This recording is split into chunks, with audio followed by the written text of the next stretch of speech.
I'd saved a dozen patients before him. But he was the first one who grabbed my wrist and said, "You're not going anywhere." Picture 247. A man being dragged through the ambulance bay doors of St. Catherine's Medical Center in Midtown Manhattan. Two other men trying very hard to look like they hadn't also been shot. There was so much blood. My name is Amara Osei, 31 years old, trauma nurse, 6 years on the busiest floor in New York City, born in Accra, raised partly in London. Fully formed by emergency nursing, which forms you by showing you exactly how fragile the human body is and demanding every single shift that you treat that fragility like something you can fight. I am not easily rattled. That night rattled me. Not because of the blood, because of the two men who brought him in. They didn't pace, didn't cry, didn't do anything families do in waiting rooms. They stood the way furniture stands, immovable, watching every person who entered that trauma bay, memorizing faces, showing nothing. Men trained for exactly this, waiting outside emergency rooms at 3 a.m. without leaving a name.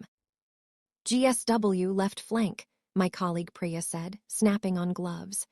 Entry wound, no exit, unconscious on arrival. BP. 70/40 and falling. He was tall, even unconscious and gray with blood loss. I could see it. A long, powerful frame in a suit being cut away with trauma shears because cost means nothing when someone is dying. Dark hair, olive skin, a jaw carved by someone who believed faces should be statements.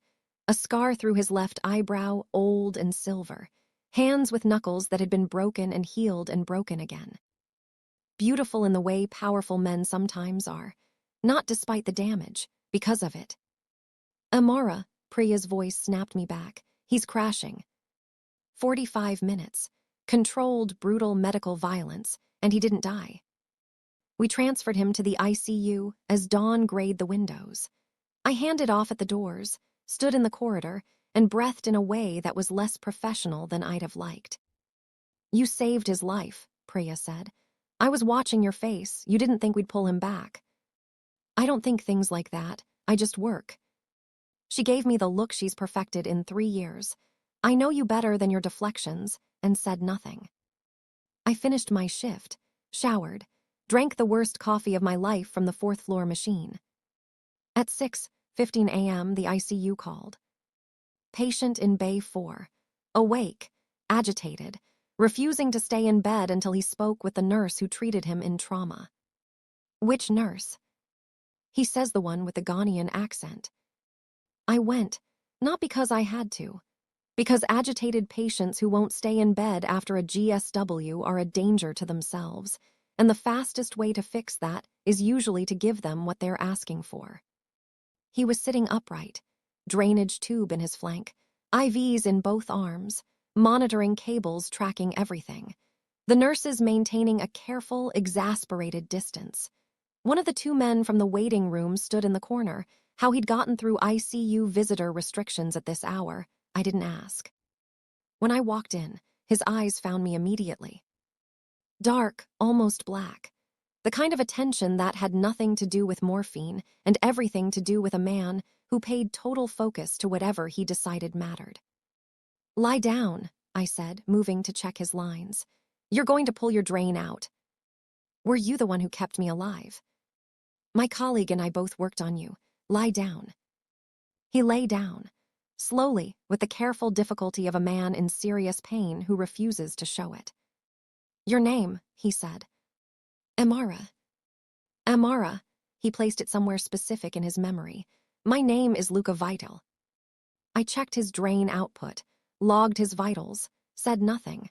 Patients introduce themselves constantly. It is rarely the beginning of anything. "I owe you a debt," he said. "You owe me nothing. This is my job." "Nevertheless, I don't take debts lightly."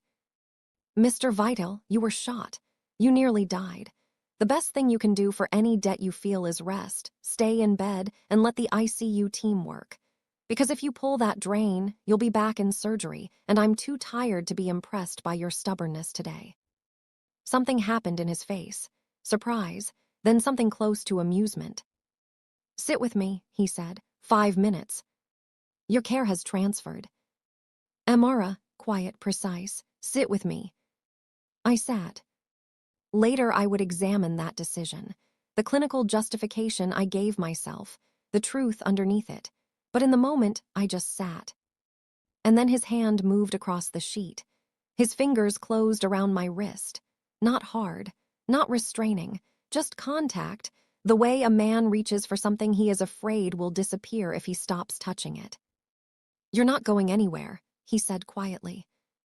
And the most alarming, inexplicable thing, some part of me didn't want to. High voltage if you're hooked already. Subscribe right now, because what Amara finds out next changes everything. I told myself the conversation meant nothing. Every day for 5 days. Luca Vitale proved himself the most demanding, most infuriating, most strangely compelling patient I'd encountered in 6 years. He was not my patient. I had no clinical reason to be in his bay, and yet every shift found me there. Priya noticed. Priya always notices. The man in ICU 4, she said, handing me a coffee with exquisite casualness. You've been up there 3 times today. He responds better to me. He responds better to you. She repeated it with perfect neutrality. The unconscious man you dragged back from death has a preference for your company. It's a documented clinical phenomenon. Amara. What? He's beautiful. He was covered in blood when I met him. And yet, she sipped her coffee, those 2 men outside his room haven't moved in 3 days. They sleep in shifts, eat from containers other men bring them, and memorize every face going in and out of that bay. What kind of patient runs a rotation of 6 guards in a hospital? Rich ones, I said. Or powerful ones. Be careful, Amara. On day 5, he transferred to a private room on the 4th floor. 2 guards outside the door, a 3rd monitoring access from the hall. On day 6, I was passing his room when Marco, I'd learned the bodyguards' names by then. Marco looked at me. He's asking for you. I'm not his nurse. He's aware. I walked past, did my job, came back an hour later, stood outside his door for a moment I won't attempt to justify, and went in. Luca was sitting up in actual clothes, dark Henley, dark sweatpants, tablet on his knees, which he set aside the moment I walked through the door. You came back. I'm checking a patient 3 doors down. I never read into things, he said. I read them accurately. Better color, improving respiratory rate, pain still visible in the set of his jaw, held there by sheer will. You look better, I said. Because you've been here. That's the medical team you should thank. Amara, my name in his voice, had started doing something to my blood pressure I found professionally inconvenient. I know the difference between medical care and what you've been doing. You don't have to be here. You choose to be, every time. I didn't answer that. Who shot you? I asked instead. That isn't a question most nurses ask. I'm not asking as your nurse. I'm asking as the person who spent 45 minutes keeping your organs in place, who has noticed that no police officer has taken a statement, and that the men outside your door are not hospital security. He studied me, long, deciding. A business dispute, he said finally, the kind resolved without police. That's elegant for being shot. I'm told I can be elegant when it suits me. The first real smile I'd seen from him, small, crooked, devastating in a way I resented immediately. Tell me about yourself, Amara Osei. How do you know my full name? I know everything about the people I owe debts to. It's kept me alive longer than tonight should have managed. That's unsettling. I prefer thorough. He shifted, controlling the wince from the drain site. You grew up in Accra, nursing degree, University of Ghana, postgraduate certification, London, New York 4 years ago, 6 years total in trauma, unmarried. Harlem apartment, yellow door, good bodega on the corner, which I know because I had my man confirm you got home safely after your last night's shift. The alarm arrived properly this time. You had someone follow me home. I had someone confirm you arrived safely. There's a difference. That is exactly what someone who had me followed would say. And yet here you are, he said, not unkindly, sitting in my room on your day off. I looked at him steadily. How do you know it's my day off? Marco asked at the desk. You've been orchestrating my visits. I've been ensuring that when you chose to come. Nothing administrative stood in the way. He held my gaze. Tell me about yourself, not the resume, the real version. And here is the part I cannot fully explain. I told him. About my mother's clinic in Accra, running on faith and community donations. About medicine feeling less like a profession and more like a calling. About London and New York and the particular loneliness of being exceptional somewhere that keeps being surprised by your excellence. He listened the way I'd noticed he listened to everything, completely.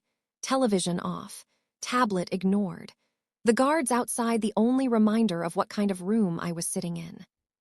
Why nursing? He asked. Intelligent enough for medicine, why not go further? People always ask that, like nursing is a consolation prize. Nurses save the lives doctors get the credit for. I chose it. I'd choose it again.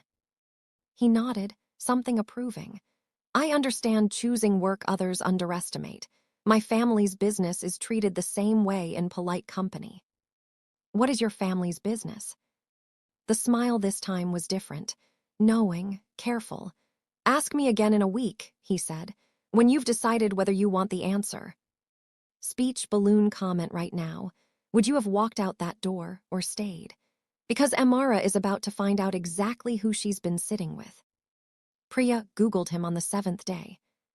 She came to the break room with her phone tilted toward my face, and an expression equal parts alarm and excitement. Luca Vitale, she said.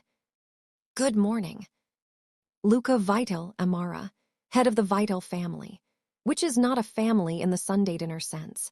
It is a family in the there are 47 FBI surveillance photographs and a Wikipedia page someone has tried to get taken down 4 times since. The photograph was grainy, surveillance distance. Him exiting a car in Lower Manhattan, even in poor quality, he was unmistakable. Organized crime, Priya said. New York, 3rd generation. His grandfather came from Calabria, built it from waterfront labor. Amara, there's a list. Suspected in connection with, the list is long. Suspected, not convicted. You knew, she stared at me, not the specifics, but enough. I thought about the bodyguards, the absent police report. Someone confirmed you got home safely. The careful smile when I'd asked about the family business. I suspected, I said. And you kept going back. He was a patient. He was not your patient for 6 days. Amara, she sat down, he's dangerous. Most of my patients are dangerous, to themselves at minimum. Not the same kind of dangerous, and you know it. I knew. I'd known it in some deliberate, unexamined way since the night his hand closed around my wrist, and the alarm I expected arrived muted, buried under something that felt uncomfortably like recognition. He's being discharged today, I said. She blinked. He's 7 days post-op. Drain removed this morning. Surgical team cleared him an hour ago. Her expression shifted, from alarm to something more complicated. He's going to contact you, she said. Probably. And I'll decide then. He didn't contact me that day, or the next. The silence should have been a relief. It wasn't. I went home to my yellow door, sat in my kitchen, thought about the Vitale family, 3 generations, waterfront territory, construction, suspected in connection with, never convicted. A man who had bled out on my table and spent 7 days watching me with those total, choosing eyes. On the 3rd day, a car arrived outside. Town car, expensive, unremarkable, Marco in the driver's seat, an envelope through the window.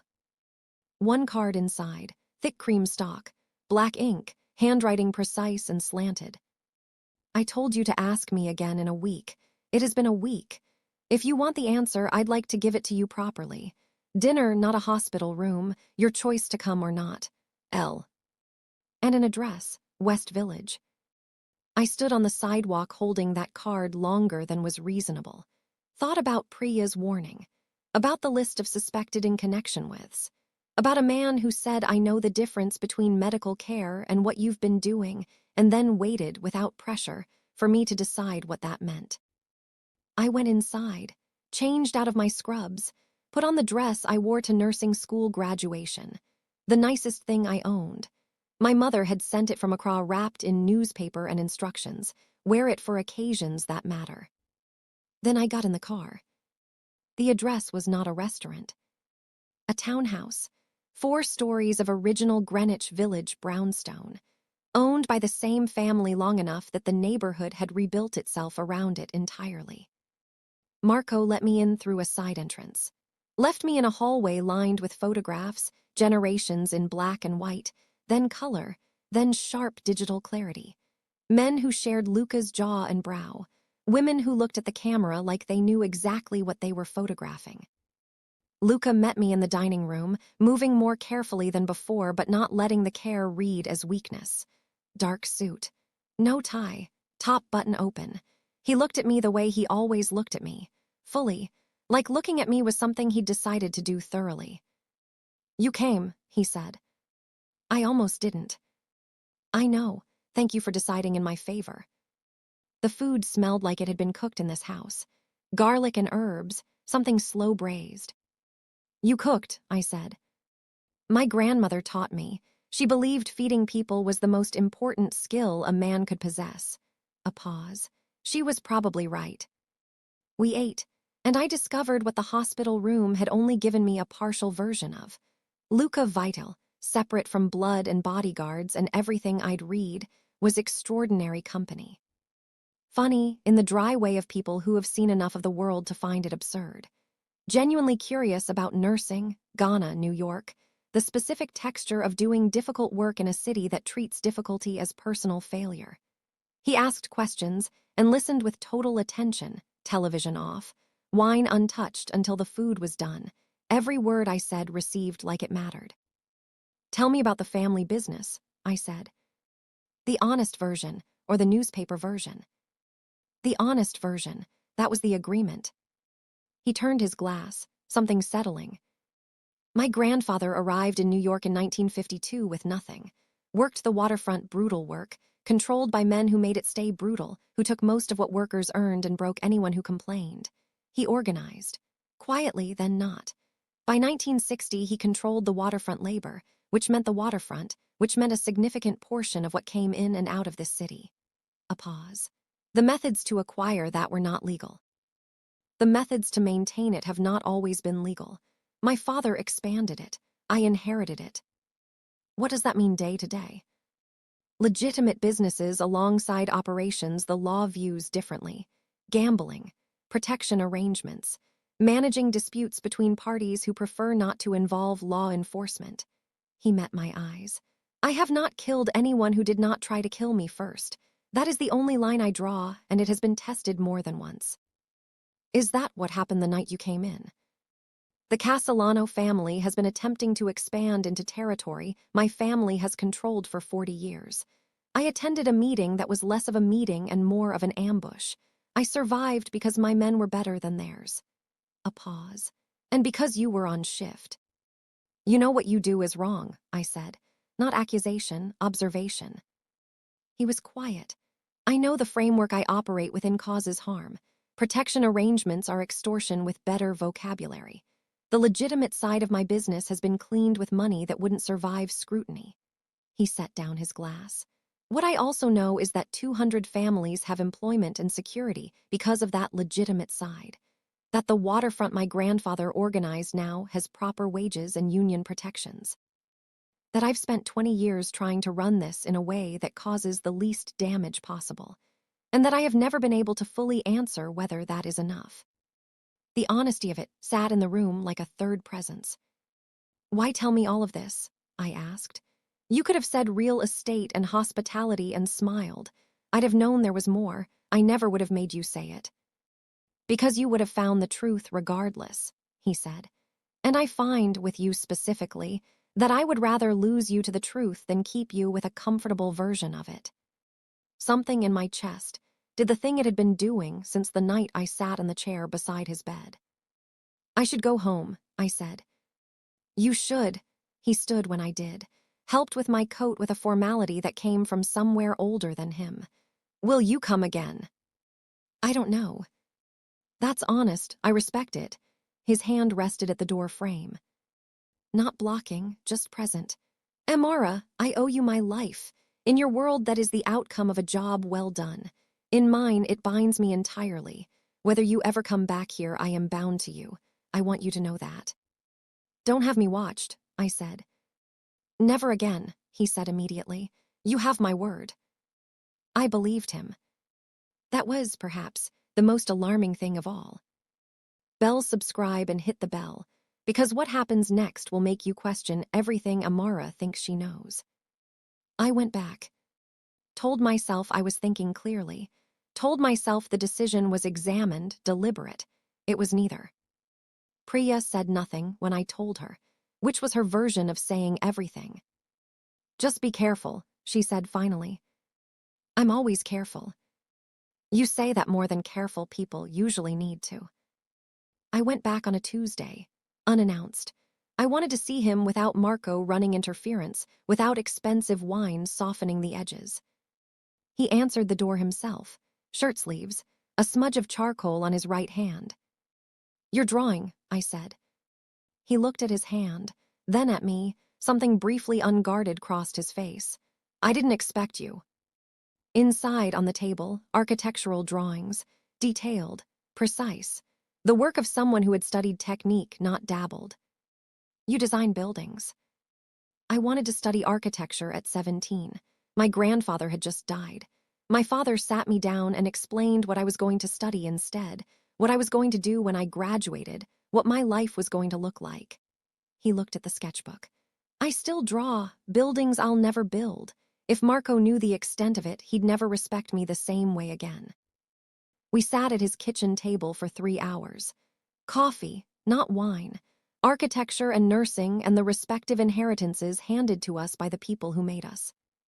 I told him about my mother's clinic, the patients with nothing, the dignity she gave them anyway, the belief in human worth so absolute it rearranged your understanding of what medicine was actually for. She sounds like the reason you became who you are, he said. She is. He looked at the sketchbook. I understand that. A calling you cannot be other than, in my case, pointed in the wrong direction, but the feeling, I understand it. After that Tuesday, the visits became regular. Not every day, but consistent, weighted. He showed me his drawings. I brought him suya from my aunt's recipe and watched him eat it with absolute seriousness, then ask 3 questions about the spice blend. This is extraordinary. My aunt would be horrified by the compliment. She considers it basic. Tell your aunt she has underestimated herself. I was falling in love with him, not despite everything I could see. Because of everything, the full picture. An architect running a crime family. A man trying every day to be the least destructive version of the thing he'd inherited. Then the Castellano family made their second move. I was finishing a night shift when my phone rang. Unknown number, a man's voice, precise, cold, calibrated. Miss Osei, my employer would like to discuss your friendship with Luca Vitale. He believes you might find the conversation mutually beneficial. Maintaining your position at St. Catherine's is something you might value enough to come speak with him directly. The call ended. I stood in the hospital corridor for 30 seconds, registered the specific chill of being threatened by someone who'd done their homework. Then I called Luca. First ring. Someone called me, I said, keeping my voice level the way I do in trauma bays. Told me his employer wanted a conversation about us. Implied my job was at stake. Silence, not confused, controlled. A man absorbing information and calculating simultaneously. Where are you? Hospital, shift just ended. Stay there, don't go to your apartment. Marco is 4 minutes away. A pause, the composure cracking slightly, just at the edge. Amara, I am so sorry. This is not something I wanted near you. Who is it? Castellano, they've been watching. They know you matter to me. He said those 5 words like each one cost him something. Which makes you leverage. I should have anticipated this. That failure is entirely mine. Marco arrived in 7 minutes with 2 men from the townhouse. I got in the car. 6 years of trauma nursing had given me a practical relationship with danger. When someone qualified tells you you move first and process later. Luca met me at the door. He looked at my face the way I look at patients, checking for shock, for things being held together past their limit. Then relief so total it looked almost like grief. "You're all right," he said. "I'm fine. I'm angry." "Good, anger is more useful than fear." He stepped back. "Come inside."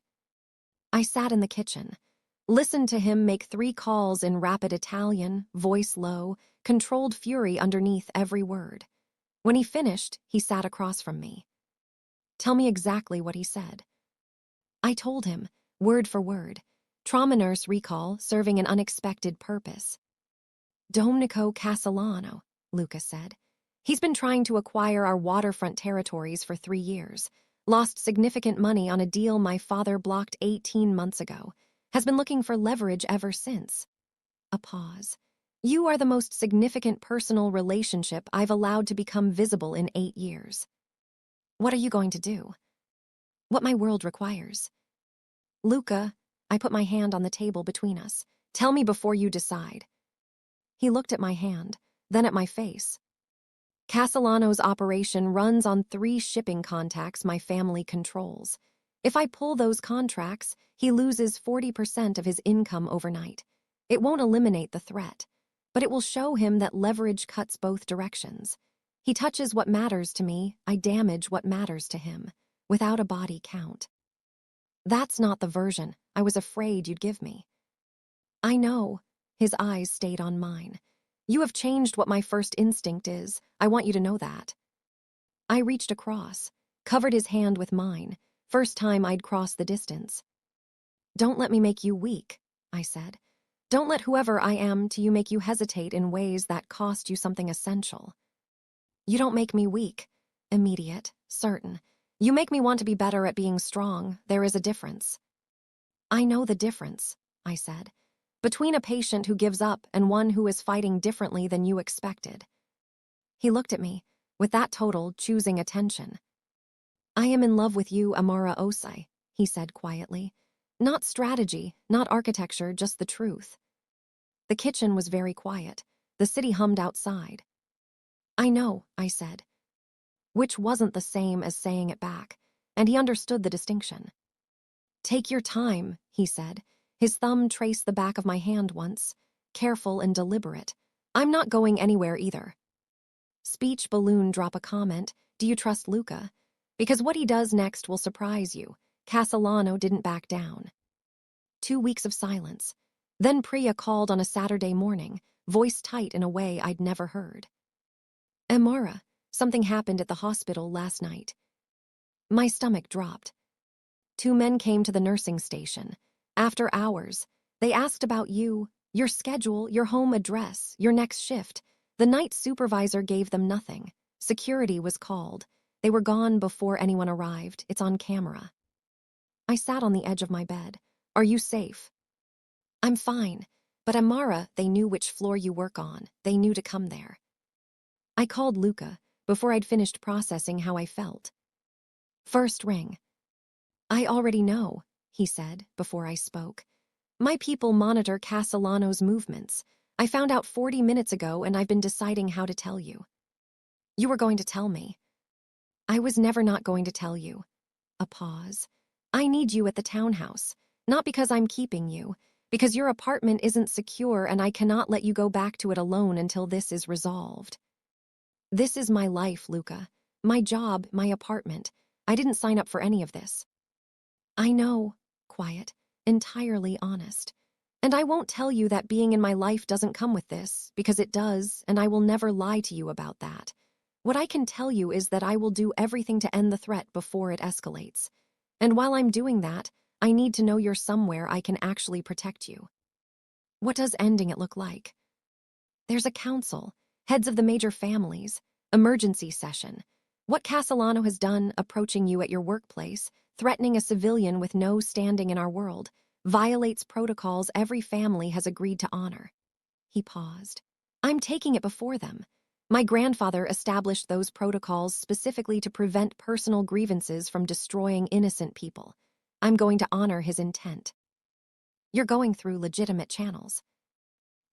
The legitimate channels of a world that is, by any external measure, deeply illegitimate, he agreed. But yes. I'll come to the townhouse, I said. Not because I'm scared, because working together makes more sense than working apart. The council met that night. I wasn't in the room, Luca had explained. Family heads only. I waited at the townhouse. When he came back 4 hours later, something had settled in his face. It's done, he said. Castellano violated the civilian protection clause. 3 of the 4 other families sided against him. He loses the waterfront contracts permanently. His expansion into our territories is formally blocked. Any move he makes against us now is a move against all 5 families. And that's enough, a meeting. In my world, yes. The council's authority is the only law that governs us. He has more to lose from defying it than accepting the outcome. His eyes stayed on mine. He was also told, formally, on the record, that any further approach toward you, your workplace, or your colleagues is a direct attack on my family. And he was reminded what I'm capable of when someone touches what's mine. Yours, I said. The word landed differently this time. Softer, settled, like it had stopped being claimed and started being true. Mine, he confirmed, not possession, protection, declaration. She is not unguarded in any world she walks through. If you'll still have me after all of this. I looked at him, the architect who ran a crime family. The man who drew buildings he'd never build and cooked his grandmother's recipes, and had changed what his first instinct was because of a nurse who refused to be impressed by him and told him the truth anyway. I love you, I said. He closed his eyes. When he opened them, the composure cracked open to something younger underneath. Say it again, he said quietly. I love you, Luca Vitale. Both versions. The man who reads architecture books and the man who called a council to protect a nurse from being used as leverage. All of it. I'm choosing all of it. You understand what you're choosing. I'm a trauma nurse, I said. I understand exactly what I'm walking into when I choose something. Full information, eyes open, both hands in. Read like this video if you believe love is worth the risk, because the ending is about to break you in the best possible way. He proposed 3 months later, in his grandmother's kitchen in Carroll Gardens. No grand gesture, no prepared speech. He was cooking. I was on the counter telling him about a difficult shift. He turned from the stove and looked at me, the way he always looked at me, fully, like I was both the problem and the answer, and said, Marry me. That's not very formal. I know. Marco told me I should have a ring and a speech. But I've been looking at you in my kitchen for 3 months, and I find the longer I wait, the more certain I am that I'd rather spend the rest of my life watching you exist in whatever space you're in than any alternative I can construct. Marco told you to have a ring. Marco has opinions about everything. Most of them are correct. He reached into the pocket of his jeans, not a suit, because he'd started dressing differently around me, softer, less armored, and produced a ring. Old, Art Deco. A center stone flanked by baguettes, chosen for love, not display. My grandmother's. She wore it until she died. She told me she wanted it to go to the woman I loved rather than the woman I was supposed to love. He held it out. She would have found you entirely adequate. Adequate, high praise. From my grandmother, exceptional praise. He looked at me steadily. Amara Osei, you saved my life, refused to be impressed by me, told me the truth about myself, changed what my first instinct is, marry me. Yes, I said. He exhaled, all that composed, controlled authority, briefly, beautifully undone. But I'm keeping my name. I assumed. And my job. I would be personally offended if you didn't. He slid the ring onto my finger. It fit. Some things do. October, garden ceremony. A Ghanaian outdooring ritual repurposed for a wedding. My mother's insistence that welcoming her daughter's marriage required proper announcement. Alongside the Catholic rites, 3 generations of vitals had used to mark what mattered most. Presided over by a priest who had known Luca's grandfather and wept quietly throughout. My mother flew in from Accra and spent the entire pre-ceremony week in a culinary standoff with Luca's aunts.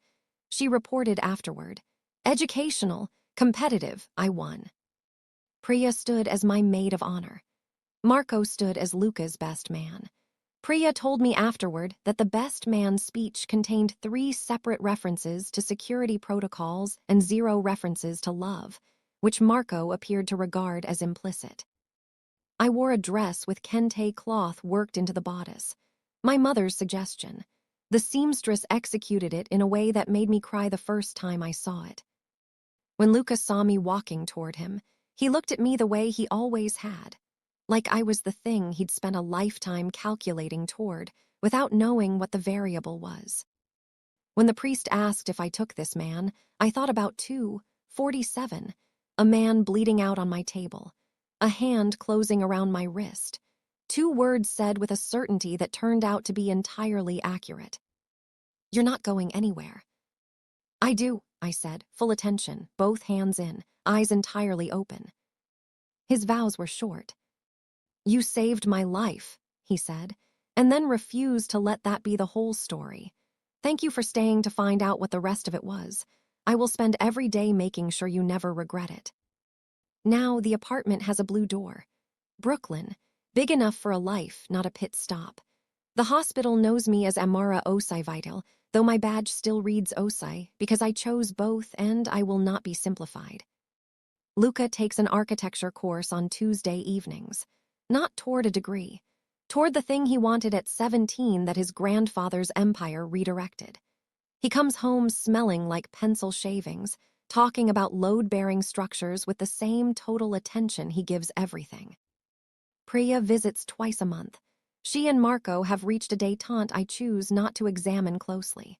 She told me recently, over jollof rice she graded generously, that she had revised her original assessment. "You were always careful," she said. "You just turned out to be careful in the right direction." Some nights I still wake for a moment, disoriented. The weight of how much has changed pressing against my chest before settling into something that feels, of all things, like gratitude. I saved a man's life. He grabbed my wrist and said, "You're not going anywhere." He meant both of us. My mother, when I called to explain the inexplicable, said what she says about everything she's been thinking about for decades before speaking. "Amara, the kind of life worth living is rarely the one you planned. It is the one you were brave enough to choose when the plan ran out." I chose him, every morning, with open eyes and full information and both hands in. "You're not going anywhere." "No, I'm not. Neither are we."